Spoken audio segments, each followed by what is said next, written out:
Welcome to Mission Evolution Radio Show with Gwilda Wiyaka, bringing together today's leading experts to uncover ever-deepening spiritual truths and the latest scientific developments in support of the evolution of humankind. For more information on Mission Evolution Radio with Gwilda Wiyaka, visit www.missionevolution.org. And now, here's the host of Mission Evolution, Miss Gwilda Wiyaka. Many of our teens are in despair. In 2012, the depression rate in adolescents started drastically rising. Today, 22% of teens are suffering depression, which is double the rate found in adults. What's going on? What can be done? Mission Evolution Radio TV show is coming to you on the X-Zone Broadcast Network. We're produced by Relmar McConnell Media Company, with studios and corporate offices in St. Catharines, Ontario, Canada. With us this hour to address the disturbing rise in teen depression is Dr. Scott J. Kolbaba. Dr. Kolbaba is a practicing physician of internal medicine. After college, he served in the Marine Corps Reserves until he started medical school at the University of Illinois College of Medicine. Graduating with honors, he was inducted into Alpha Omega Alpha Honor Medical Society. Completing his residency at Mayo Clinic in Rochester, Minnesota, he has subsequently been recognized as top doctor in Chicago Magazine. Dr. Kolbaba is the author of Physicians Untold Stories, and his latest book, written with his son, Florin Kolbaba, is Clara's Magic Garden. His website, clarasmagicgarden.com. Dr. Kolbaba, thanks for joining us on Mission Evolution. Good to be here. It's wonderful to have you on again. This is such a serious and important topic. I thank you for taking time to be with us. Thank you. So I understand you're a physician of internal medicine. And Mhm. how did you become interested in teen depression and suicide? Well, my partner and I work in the adolescent psych unit at Northwestern University, and we see this every day. And the most significant event that happened to me that made me be very interested in the teen depression was when I was called to the ER, ED now, and I stood outside a room where I was going to go in, and I could hear sobbing. A woman was just uncontrollably sobbing. And I thought to myself, I'm in trouble now. So I opened the door, and there was the most beautiful girl I could imagine seeing, 13 years old, lying still as death in a deep coma from taking an overdose of her mother's pills. Her mother was holding her cold hand, sobbing uncontrollably. And that was a moving experience for me. I haven't ever gotten over that. And ultimately, we transferred her to the ICU. She was intubated. We saved her life. But I was changed. I wasn't saved at that point. I needed to do something. And the question is, what can you do? And, we treat individuals, we treat, patients when they come in. But the question is, could I make a major impact somewhere else? And is there a solution to this pandemic or epidemic of depression? And that's what got me started. And then my son and I decided to write a book about a little girl that was depressed and overcame that ultimately, and realized that she was, pretty special. And so we've been working on promoting, the awareness of teenage depression and the huge epidemic. The CDC estimates that 3 in 5 teenage girls, especially teenage girls, have about a double incidence of depression compared to teenage boys. I think they're more sensitive, maybe. And so 3 in 5. Do you think that also the pressure is on girls in a certain way at that age? Because, you're trying to come into your own, trying to get a self-image, and the images that are portrayed in the media are impossible to reach. And Okay. that's what we're seeing in social media. Social media is portraying girls that have had wonderful vacations, wonderful homes. No one portrays a person that's failing on social media. So when people see that, they want to be like the people that are portrayed, and no one can do that. And everyone wants more likes, and they're counting the likes that they have. People are going back and eliminating their films and pictures from before because their hair isn't perfect and so forth. And I think that's been one of the biggest problems. And through the pandemic, the COVID pandemic, more and more people had to be on social media. And when you have people looking at social media all day, um, that's it can be a big negative, because no one's perfect. No one can keep up with the people that show themselves as perfect on social media. And then we have our advertising where, they're portraying this look that's been photoshopped, good makeup, good lighting, and the young girls are looking in the mirror going, that isn't me. What can I do? Yeah, not only that, but then you have the bullying that happens. And there was a girl that started to get involved with social media. Alyssa Young is her name. She's from Ohio, and she tells about being involved from age 12. And the more she got into it, the more addicted she became. And she was checking social media all the time, which, when you look at my kids, they're always on they're always on the internet somewhere, with their cell phones. And the more she got into it, the more she realized that she wasn't perfect, and she started eliminating some of the pictures that she had before. She started counting the number of likes, and she realized that she was living her life through someone else and not through herself. Mm. And Yeah, that's so painful.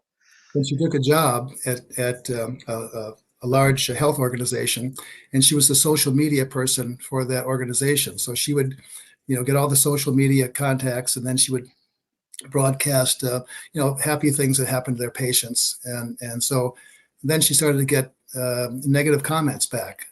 I hate you. I want to kill you, things like that. And Oh those my.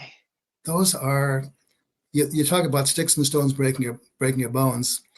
Words are more powerful than sticks and stones. And she became profoundly depressed, realized that social media wasn't helping her. And this is what happens to girls all over. Mm. And then she got off social media. Now she sees people in person, doesn't do social media, and and that's what we're recommending, that people be very careful of how much social media exposure they have. Right. Now Dr. Kolbaba, you mentioned your children. How many do you have? I have 7, last count, and 12 and a half grandchildren. So we have seen the gamut of things that happen, and we've had some bullying, which is a big thing in depression. My daughter Jordan is we've adopted a bunch of kids. I'm not sure how many kids we've adopted, but we've got sprinkled in among our biological kids. We've got some adopted. And Jordan was half black and half white, and so she was a beautiful girl. She has the beautiful dark skin plus blue eyes, strikingly blue eyes. And she started to be bullied because of that in grade school. And she would go on the bus, and there was a little boy that would start to bully her. And she didn't want to go to school. She didn't want to get on the bus anymore.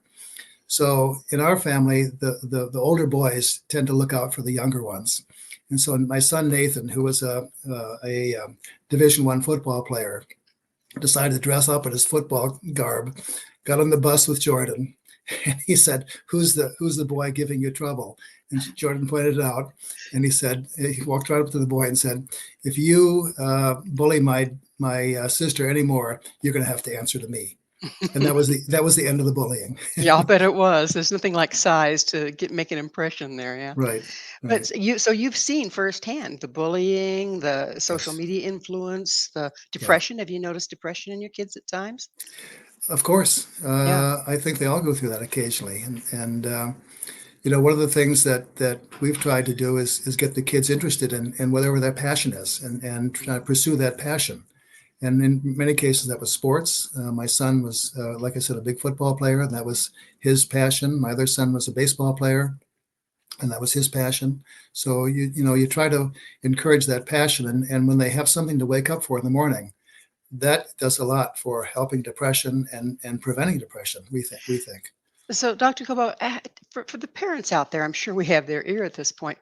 How can you tell, what are the signs that, like you say, every child goes through depression, teenagers. I mean, it's a rough time.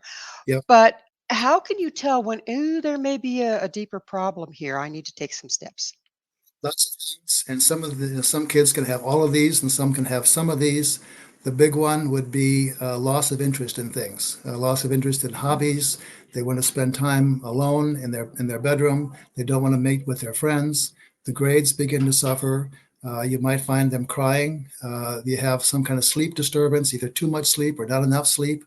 And they don't take care of themselves. They may not comb their hair. They may not, get their nice clothes on. They wear the same thing every day. They look like they're depressed. They look like they're under the weather and blue. Any of those can be a sign of depression. And when you see that, you need to be very aware of what they're going through. Listen to them. Listen to what they're saying, and then encourage them to either get some help, or one of the things that we've been promoting is finding your purpose. And That's huge, isn't it? it's huge. It's when I started doing some research on this, I discovered that if you find your purpose, which means helping the individual find their passion, and then using that passion that becomes their purpose, and then their purpose can help others, and that combination is dynamite for helping with depression. Amazing. And Yeah, again, it's kind of like the antidote to trying to compare yourself to everybody else is finding what makes you different and pursuing it. that's for sure. That's for Yeah. sure. And So we're about out of time in this segment, but the next question is, what are the signs of a child becoming suicidal? well, again, the same signs of depression, but worse and worse. And they begin to think about they may be searching the internet for things about death, things about suicide. They may talk about dying, about not having any purpose, not having any. There's no one needs them. I'll tell you a story when we get to the next segment about a Right. fellow that went through this and actually tried to commit suicide and what he Mm-hmm. went through. And so It's an intense problem, and the oftentimes do they not even say anything? they may not, but usually there's some warning. Usually people have some warning about what, that they're going to do something serious, and they get more and more depressed. Well, oftentimes I think it's pretty easy for a parent to go into denial because the thought of your child being suicidal is so horrific. You Have you seen know, a lot of that? Yeah, and the stigma, for parents. My son's depressed; it must be my fault, and so forth. Or my daughter's depressed, and so you don't like to admit that there's a problem. Hmm. But when you see a problem, you have to address it right away. And in many cases, you can help a great deal by listening, by getting help, and then by having them pursue their passion. And we'll talk about that in a little bit. On the other side of a station break, Dr. Kolbaba and I will be returned very shortly to continue this important discussion. So don't go away. This is Mission Evolution, www.missionevolution.org. Suicide, a permanent solution to a temporary problem.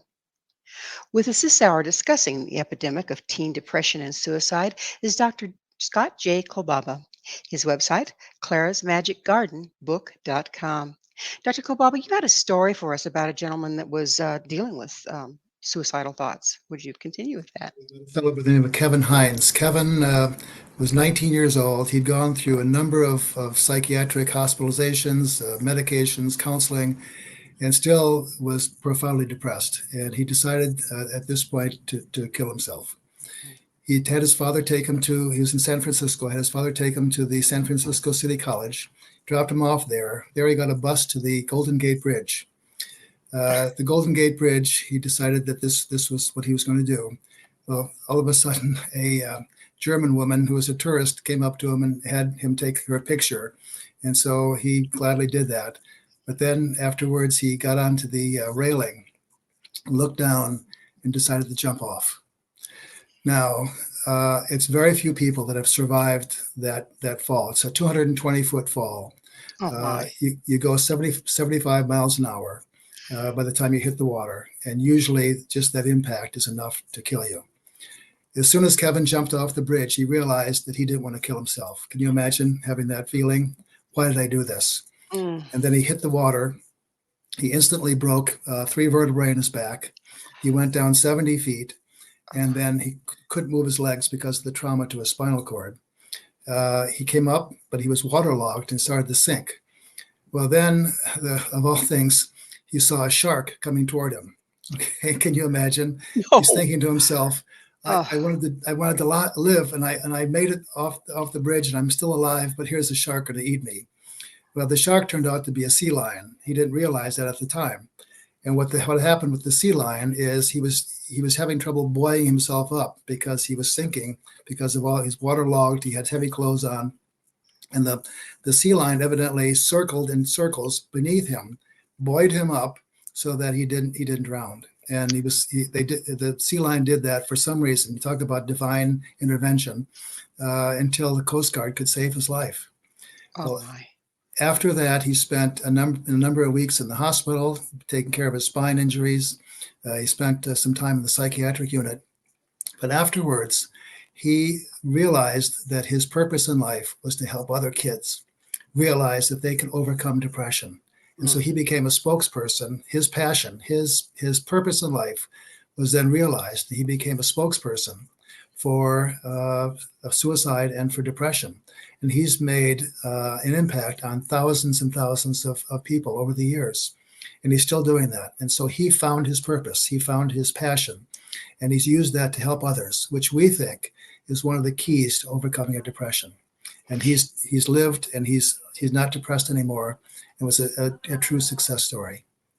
Now, that is an amazing story. Mhm. Do you have some studies on how successful this new approach is, the finding the purpose and that sort of thing? Yes, there are more and more studies that are coming out, and I was amazed when I started looking at this at the research. Um, there's a couple big studies. One from the Journal of Clinical Psychology. They analyzed 66,000 people, and they found that people that have a purpose in life had much better health and also much less depression. So it's 66,000 people. Another study called the MIDAS study, there were 7,100 people reported by the National Institutes of Mental Health. And they found that when people had a purpose, they were more resilient and could overcome hardships much more easily as they moved on in life, because everyone faces hardships and difficult times. And the people that had a purpose were much more likely to be successful and overcome those tragedies. And there are many other studies like this. It was amazing for me to find out so many studies like this. So it's just not an idea. It's a proven fact that people that have a purpose in life. So our purpose is to find a purpose, and and It seems like so many people, there's kind of like two different ways of approaching trauma and bad things happening in our life or depression. And one is, like you say, finding your purpose and really committing yourself to it and wrapping yourself up in that. And then for some reason, some other people that seem just as, stressed or not, could be very similar circumstances, just go belly up and feel hopeless and helpless. And if that's the case, how can we motivate the hopeless and helpless and victimizing themselves, actually, people to find their purpose? giving up is and deciding that you can't handle the stresses is a very classic symptom of a depression. And so and especially talking to parents, because again, 3 out of 5 girls in this country are suffering from depression. 1 in 3 girls in teenage years has seriously considered suicide. Oh my So what can you goodness. do when these people receive some kind of trauma and they say, I'm giving up? What the parents can do is they can listen, first of all, and be sympathetic. That's very important. The second thing is they can find out what their interest is. Do they have an interest in piano? Do they have an interest in animals? Do they have an interest in sports? What's their interest? And then you channel that passion to finding their purpose. So that, for example, if you're interested in animals, you can serve an animal shelter, for example, and help with animal shelters, help adopting pets out. If you like to play the piano, you can play the piano for a nursing home every week, for example. So if the parents can help them find a purpose, and then they can channel that purpose to helping others, that may be as successful or more successful in some cases than medication, than counseling. And the good thing about that is it's free. You can do this for free, and every parent can do that. Virtually everyone that's listening to this show has experienced someone in their family or some friend that has a serious depression, and helping them find their purpose, and then using that to help others is exactly what they need. Lady Gaga, for example, went through a depression, and she is promoting now in an organization that she started, being kind to someone else. So using your purpose and being kind to someone else. So there's a lot of information about this. It's an amazing concept, so simple, and yet, It is. we don't do it. What, as a physician, where do you stand on medicating depressed teens? As a physician, I medicate people all the time. I think that's very reasonable. The kinds of things that you do to treat a depression would be counseling, can be very helpful. Just realizing that you're not the only one out there, that someone listens to you and can help you, and that could be counseling through a psychologist. It can be counseling through a church, a bishop, or a pastor. It can be counseling from your family, your friends. All those can be helpful. And medication, I think, is also important. And when a person gets profoundly depressed, medication can make a huge difference. That makes Unfortunately, sense. That yeah, makes it sense does. to me, Yeah, because if they're so depressed that they have no motivation, how can they have motivation to find their purpose? yeah, yeah.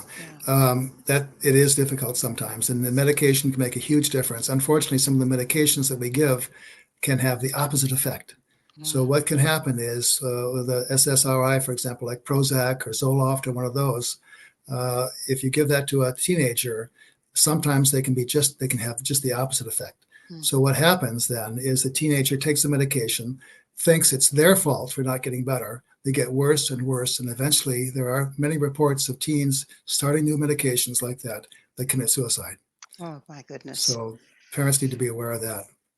Well, it also sounds like the counselors need counseling on promoting finding purpose. Yeah, I think that's becoming more and more significant. There was a big article in Time magazine a few years ago about Minnie Bridow, who's a woman from California that has started the organization, a non-for-profit, that promotes finding your purpose. And her feeling is that what we're focusing on right now is the treatment of depression. What her contention is, we need to start focusing on the prevention, Mm. and the Mhm. prevention is finding your purpose, and that's what her big push is to find a purpose, get a reason that you get up in the morning, get a reason that you live, and pursuing your passion is your purpose. There's a purpose to a purpose. The school system is another thing where I kind of look askance, because we're all being shoved together and tried to cookie cut the education Hmm. out, which it Hmm. doesn't do great for purpose or personal empowerment. But the Montessori schools tend to approach it from a different angle. They do exactly the same thing, particularly with small children. They have these different activities and let the kid go where they want to go and start seeing where they're interested and then promoting or encouraging that. Have you heard any figures on people that have gone to Montessori and suicide? I haven't, but it would make sense that they would be a lot happier kids, because when kids have a passion and pursue that passion to develop their purpose, they're happier kids. All the studies indicate that not only are they happier, but they're healthier. Can you imagine knowing your purpose makes you healthier than people that don't, and kids that don't? So it's an amazing phenomenon. Same thing So with adults, isn't it? It's like, mhm. if you, particularly people, say, for instance, on the other side of life, when you retire. My former father in law said, retirement is fine, but make sure you retire to something that makes a difference. And That's for sure. We see that all the yeah, time. yeah, we Hmm. sure do. We sure do. Yeah. Another thing is, sometimes, particularly in the New Age society, say, "Oh, my life purpose," but then they can put so much weight on it that they are disillusioned by anything that comes along because they think they have to have one purpose. It has to be their life purpose, and it has to be grandiose. What's your advice on that one? Purposes change, throughout your life. You can have multiple different purposes, and your focus can change, and that's perfectly fine. And what we're finding and we're commending to our parents is that when kids start pursuing their passion, say they're pursuing football and they don't do very well, you can encourage them to get over those hard times. My son Nathan, who's the big football player, Division I football player, when he was not, they didn't play him because he wasn't very good. It was his freshman year, sophomore year, middle way through the sophomore year. They decided that one of the kids was hurt. They decided that they'd put in this B team player, and so Nathan went in. He got 4 sacks that game. After My that, he was a goodness. regular player. As his freshman year, his coach said, "You don't have what it takes to be a football player. You should not go out for football his sophomore year." He was the only one in his high school, after pursuing his passion and developing his skills, that went on to play Division I football. So you can overcome, and frequently the parents need to help their kids overcome the hardships and the tough times that you face in pursuing a hobby or a passion. And that's what we tried to do. And I think his mom was a lot more successful than I was.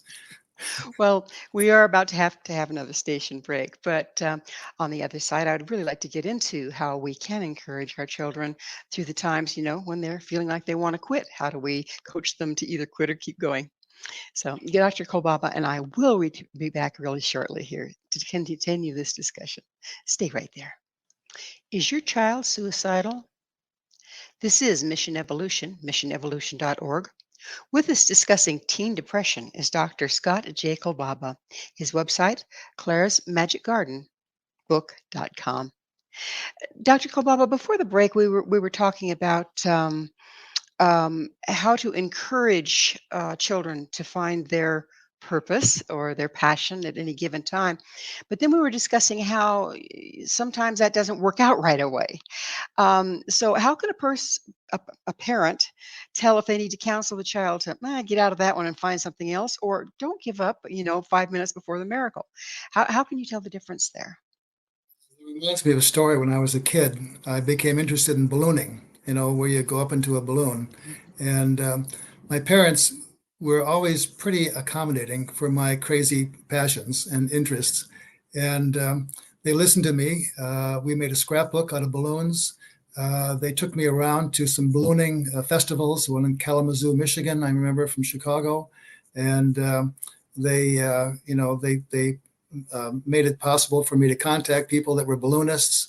It was kind of a crazy thing. So I think that applies to parents today. If their child shows a passion or interest for something, you need to help them pursue that. And that could be things like maybe attending a class in that particular subject. That could be maybe meeting someone that has a similar interest, including a mentor, someone that is a professional in that area.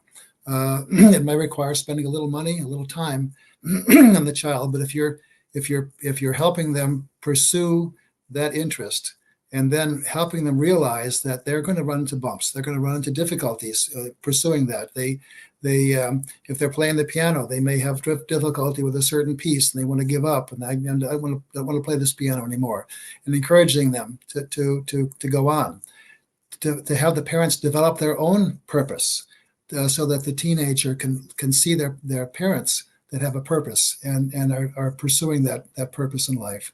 Those are all the things that can be helpful. And just listening and talking to the child is very important. And that makes a big difference. Yeah. It's the bottom line, isn't it? And it seems like our lifestyles right now don't necessarily promote that, with both parents having to work Mm-hmm. and coming home tired and, running around to, I know my daughter has 3 children, and it's, she spends her life on a bleacher.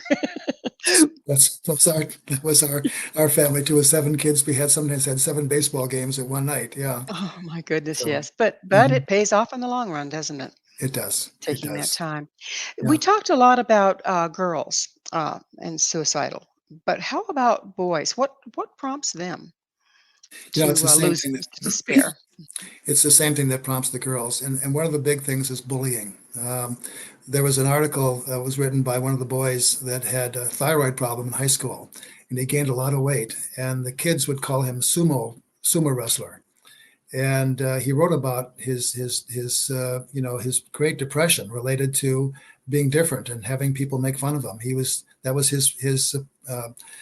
his thing. He was the sumo wrestler, and they would draw pictures of him on the blackboard and put his name down. Can you imagine how he felt? So bullying is one of the huge problems, especially in boys.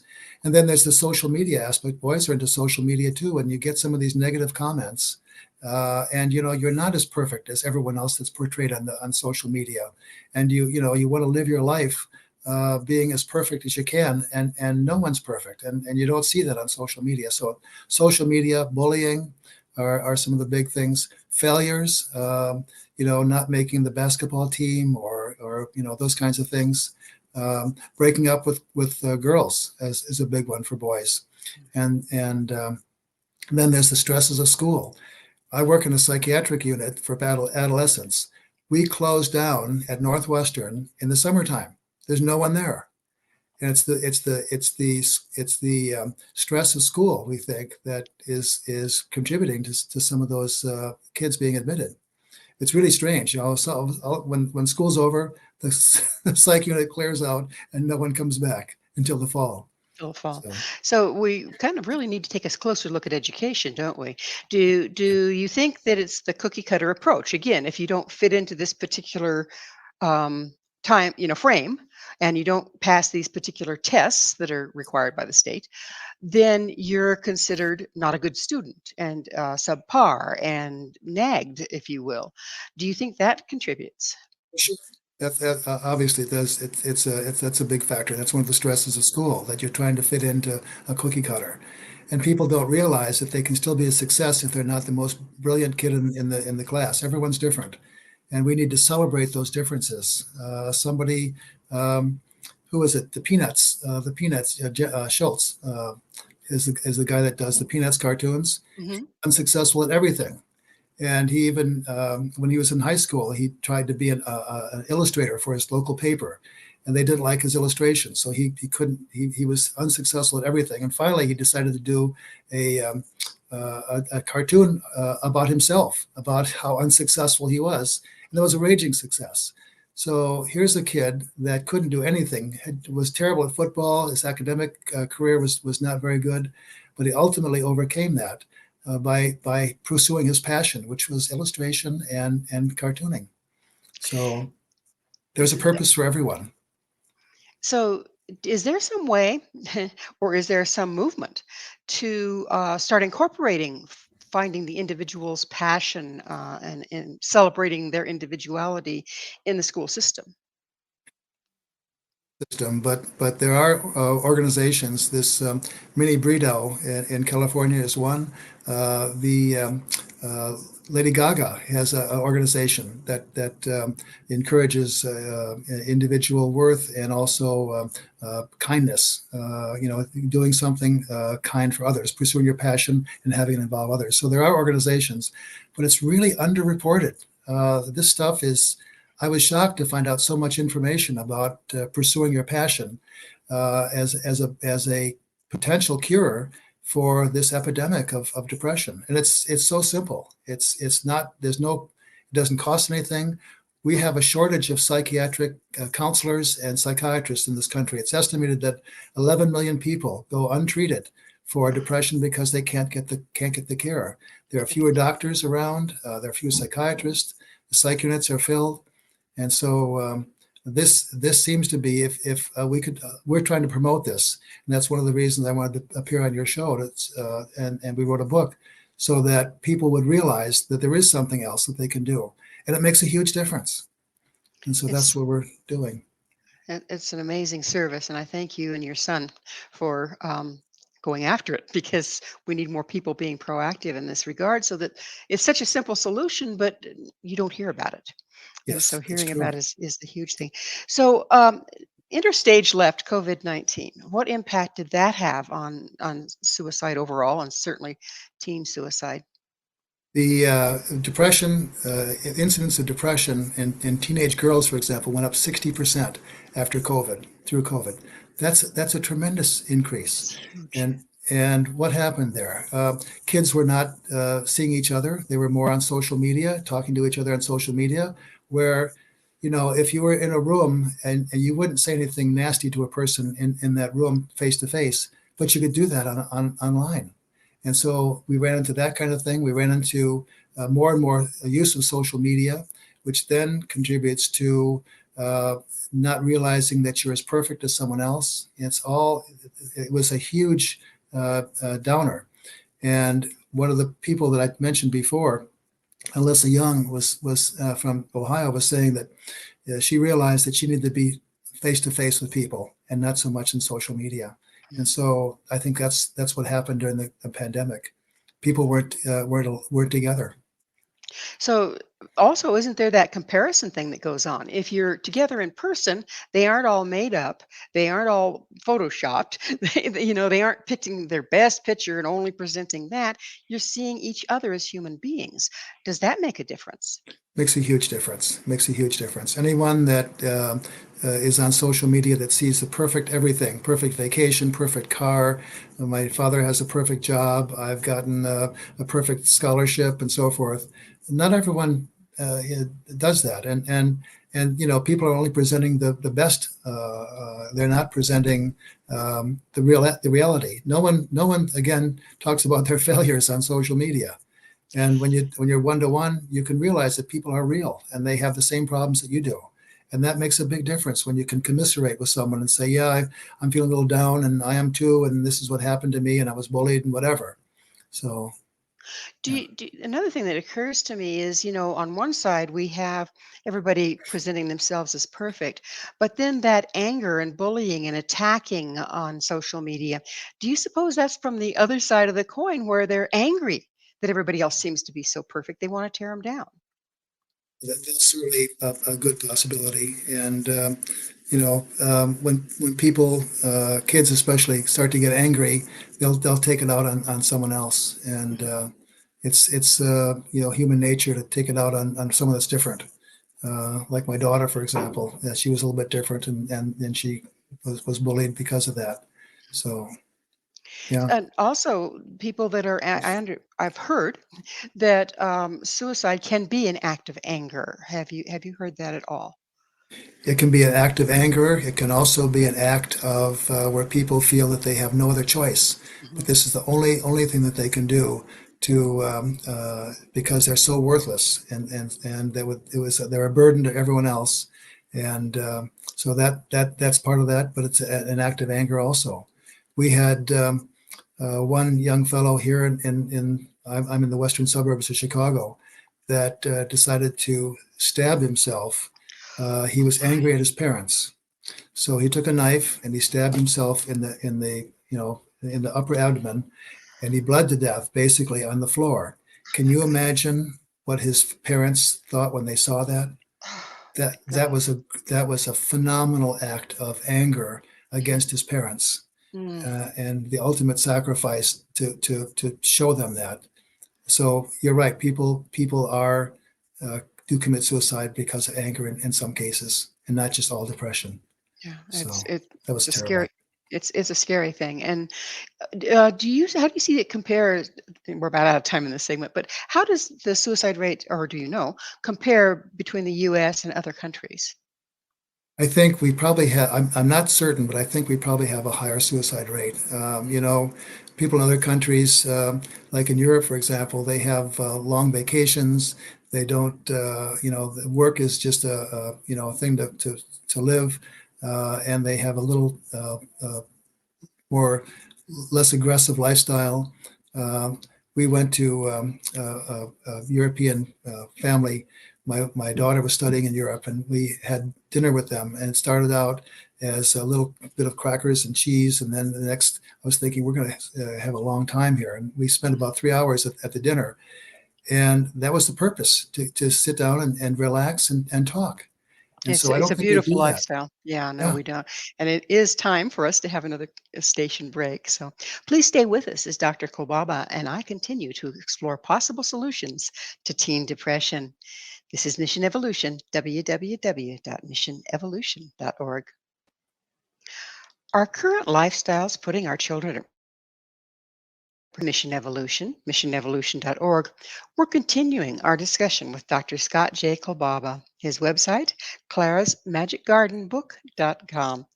Um, Dr. Kolbaba, we were talking about the difference in lifestyle, if you will, from Europe to here, and that the suicide rate in Europe, we assume, tends to be quite a bit lower.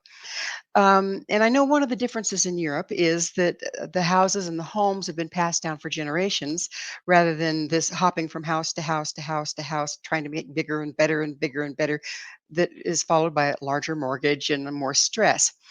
Um, so, how much of our lifestyle is perpetuating this rise in suicide? A great deal. I'm thinking about the patients that I see in the office because I can take care of the family, the whole family. I see the kids, I see the parents, and I'm thinking about the people that you would think outwardly are very successful, Mm-hmm. that have achieved great wealth, that have achieved, business success, and and in not 100%, but many of those families have kids that are really in trouble, and they're in trouble because I think the emphasis is on success in finances and success in business, a larger home, a larger whatever, and keeping up with everyone, and the kids suffer, and so it's a shame. It's a shame. It seems like the um, focus on achievement might be a little different than finding your passion because there's also, I know, a lot of examples of children. They go, why did they kill themselves? They're the valedictorian, they're the football coach, they're the, I mean, football star, they're, the cheerleader, they're, all these things that they're achieving, and all of a sudden, out of the clear blue, the child commits suicide. That isn't following your passion, is it? And they regularly don't have, they've achieved all these things. They're driving themselves crazy trying to keep up with everything. And they realize that they can't keep all the balls in the air, that they're not perfect. And, and they're frequently pushed to do these things. And the love is not, and frequently not there. And they get so stressed and so upset about trying to be perfect that they realize they can't, even though they have won the football player of the year and the academic awards and so forth. And yeah, you see those kids that just break and then they kill themselves. It's really sad, isn't it? It is. And there's such a fine line between following your passion and overachieving, isn't there? Yes, yes. So how can we tell the difference when we're watching our children? How can we tell the difference? You can talk to your kids, sit down with them and talk with them, and they'll tell you, I'm stressed out. I can't, I can't achieve this, all these the academic honors and so forth. And frequently, those kinds of things are not their passion. Okay, the passion may be stamp collecting or playing the piano or working with animals in the zoo versus academic achievement. So they can achieve a great deal, but that isn't their purpose. Their purpose and their passion is something else. And you need to talk with them to find out what their passion is, and then help them pursue that passion, which, like I said, may not be academic excellence in some cases. So just because a child is really good at something and can excel doesn't necessarily mean that they have a passion for it. Is that what you're saying? That's what I'm saying. Yeah, yeah. You need to find out what their passion is, help them pursue that passion, and that will give them great joy. And if you work with them, like my parents did with my ballooning passion when I was a kid, that will go a long way to making them happy, and they'll wake up in the morning excited about the day. So About the next thing that they get to do, that they look forward to doing versus they're doing to earn approval. Is that the difference? Doing to earn approval versus doing because you love it? yes, that's the difference, and that's the difference when it comes to the internet too, and social media. On social media, you're trying to uh, the purpose in social media is to show that your life is perfect, that you have many likes, and it's not pursuing your love, your passion. It's trying to live someone else's life and not your own. Another problem that I certainly see frequently is that, you sit down, your child's clearly depressed, they're overwhelmed, and you say, what's wrong? I don't know. What do you want to do? I don't know. What's bothering you? I don't know. Where do you go from there? In our house, what we do, we live in a little circle. It's a little like almost like a cul-de-sac, where there's a circle. It's about a half a mile around the circle.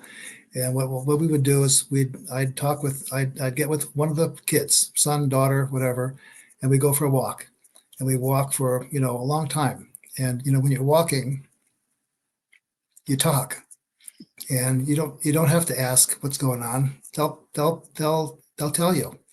And those were some great, gives me some emotional uh, charge here to think about that. But those are great walks. And so sitting down and one face to face saying, what's going on, what are you happy, what and school okay, a walk and just a one-on-one, or going out fishing, for example, and you talk, or taking a car ride somewhere. Those are the times when really you can get to know what's going on with your kid. Not so much to the quizzing, am I, what are you doing? What's happening? So forth, those kinds of things. So in nature, walks in nature tend to help.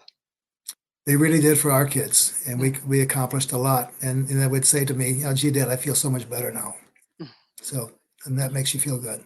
So the time and the planet, what a beautiful solution. It really is. It's a simple solution, isn't it? It is, and so Mhm. straightforward. Yeah. So it's time in the show when I get to ask you, Dr. Kolbaba, what's your mission? I'm just a sappy do-gooder. And so I believe that anything I can do good in the world is what I'd like to be doing. And so that's one of the reasons I got into medicine. It's one of the reasons I'm doing this kind of talk with you today. And I think that's not an unreasonable thing for any one of us to have a passion for doing good in the world. So Well, it's thank goodness you're in the world, sir. So thank you. thank you for what you're doing. And it seems like we're brought up to be narcissistic and self-centered, really, aren't we? What can You you have get? What can I get that's going to make me happy?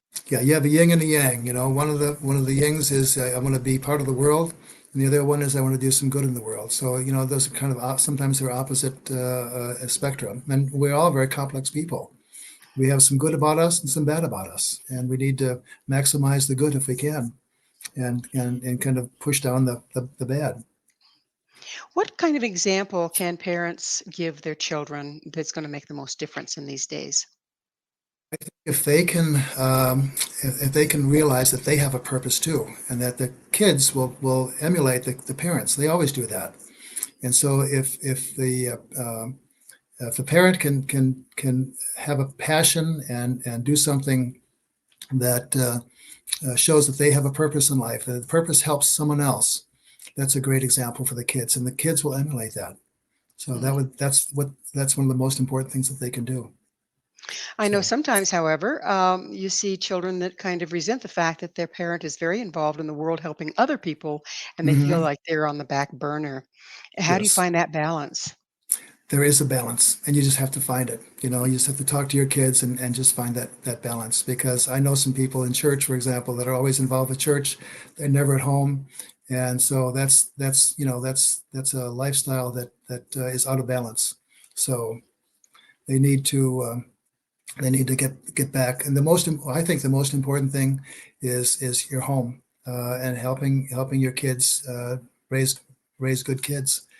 When my wife and I first started the date, we talked about getting married and having kids of our own. And we said, one of the our purpose is going to be to raise good kids, and if we can do that, that's the greatest purpose we can have. So, And and most of the great, time we've done okay. the greatest contribution to the world too is our future children. I think so. They're our future. So you wrote your latest book with your son. Tell me how'd that come about and what was it like? Well, it came about because of my experience with this Emily that we saw in the psych unit, that I wanted to do something. And, I wanted to, Florin lives here. He's the only kid that lives in the area now. Other kids have moved away. And I thought it'd be fun to do something with Florin, to kind of bond a little bit over a project like this. And this is a pretty extensive project. It cost a fair amount of money. It cost a lot of time. But we had a lot of fun, and the basis for the book is our garden in the backyard. And so Florin took about 1,500 pictures of the backyard. We sent them to our illustrator, and she illustrated the book with the pictures that he had taken. And he was always great. I'm the kind of the writer, but he's the editor. So he would say, "Dad, this doesn't sound good. You can do better than this." And so it was really a fun project to work together. And so I think we've grown a lot together by doing this project. And you can do that with any of your kids. Come up with a project that they love and pursue that. So And what I love about that story is that you're each bringing to the table something different yes, that then builds a better outcome than either one of you could have done by yourself. yeah, he's into social media and things like that. So he tells me what's going on with social media and the young generations. And so that helps me with these kinds of interviews and also with the book. So it was a lot of fun. A And we lot of did fun. some walks too around the block, talking about the book and what we're going to do and so forth. So it was quite a nice project. And so the project continues with the promotion and everything, doesn't it? Does he Yes, come on interviews with you as well? I know he was busy yes. today. He had to work today, but he likes to come on interviews and he provides a nice perspective. It's fun to see a younger person. I've got the old man perspective, but he's got the young kid perspective, which is kind of nice. And it was But a nice together, addition. together you give a beautiful example of what the old and the young can do together as parent and child. It's a wonderful thing. Thank you. So yeah, and do give him our regards. He's doing some wonderful work, and I'd like to send our regards to him for doing that as well. Thanks. I'll do that. All right. Well, we are just about out of time. Again, thank you so much for coming back on the show, and good luck with all you're doing in the world. Thanks. I appreciate that. Unfortunately, we are out of time with Dr. Kolbaba, so it's wonderful to have had him on the show. It's wonderful to have had you as listeners. Our guest this hour has been Dr. Scott J. Kolbaba. Dr. Kolbaba is a practicing physician of internal medicine and the author of two books, Physicians Untold Stories, and his latest book, written with his son, Florin Kolbaba, Clara's Magic Garden. To find out more about Dr. Kolbaba and where you can find his books, visit his website, clarasmagicgardenbook.com. This has been Mission Evolution with Gwilda Wiyaka. For more information or to enjoy our past archived episodes, visit www.missionevolution.org. But most importantly, please join us right here next time, where this mission is going to continue bringing information, resources, and support to our rapidly evolving world.